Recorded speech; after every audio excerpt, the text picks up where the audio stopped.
हम और आप आज़ाद भारत में रहते हैं, पर क्या ये हम कभी जाने कि किस तरह से एक बीवी ने अपने हस्बैंड के इंतज़ार में एक पेड़ के नीचे पूरी ज़िंदगी गुजार दी। तो आइए आज हम और आप इस सच्ची घटना के ऊपर नज़र डालते हैं।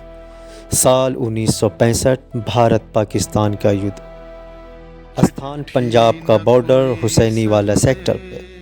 सिपाही का नाम बलवंत सिंह था, 27 साल का जवान जो पंजाब रेजिमेंट में था। अमृतसर के पास उसका एक छोटा सा गांव था जहां उसकी मां और उसकी पत्नी गुरप्रीत इंतज़ार कर रही थी। युद्ध शुरू हुए अभी सिर्फ 15 दिन हुए थे और उनकी बटालियन को रात में अटैक करना था। रात के 2 बजे ठंड इतनी कि हड्डियां जम जाएं। बलवंत ने अपनी जेब से एक छोटा सा कागज़ निकाला और पेंसिल से लिखना शुरू किया। उसने सोचा था सुबह होने से पहले वो चिट्ठी घर पहुंचा देगा। उसने चिट्ठी में लिखना शुरू किया, माँ जी, गुरप्रीत, अगर मैं ना लौटूं तो मुझे माफ़ करना। आज रात हम दुश्मन की चौकी पर हमला कर रहे हैं। मैं डर नहीं रहा, बस थोड़ा सा रो रहा हूँ, क्योंकि मुझे याद आ रहा है कि गुरप्रीत ने मुझसे कहा था, जंग जीत कर आना वरना मत आना। मैं कोशिश कर रहा हूँ पूरी। अगर मैं न आया तो खेत में जो नीम के पेड़ हैं उसी के नीचे मेरी याद में एक दिया जलाना और मेरे बेटे को बताना कि उसका बाप डरपोक नहीं था।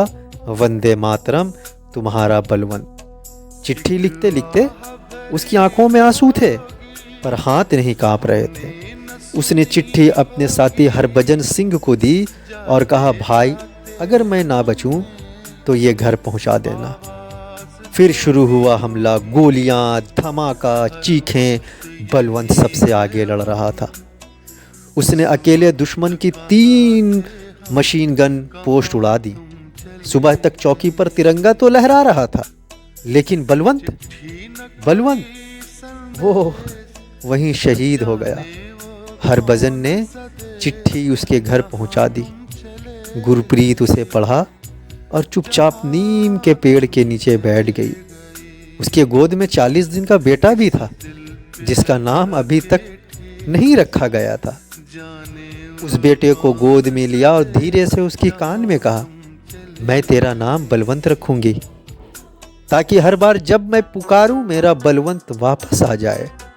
आज भी उस गांव में नीम के पेड़ के नीचे हर शाम एक दिया जलता है और लोग कहते हैं कि जब तेज हवा चलती है ना तो पत्तियों में किसी की गूंज गूंजती है, मैं आ गया, मैं आ गया, मैं डरपोक नहीं था।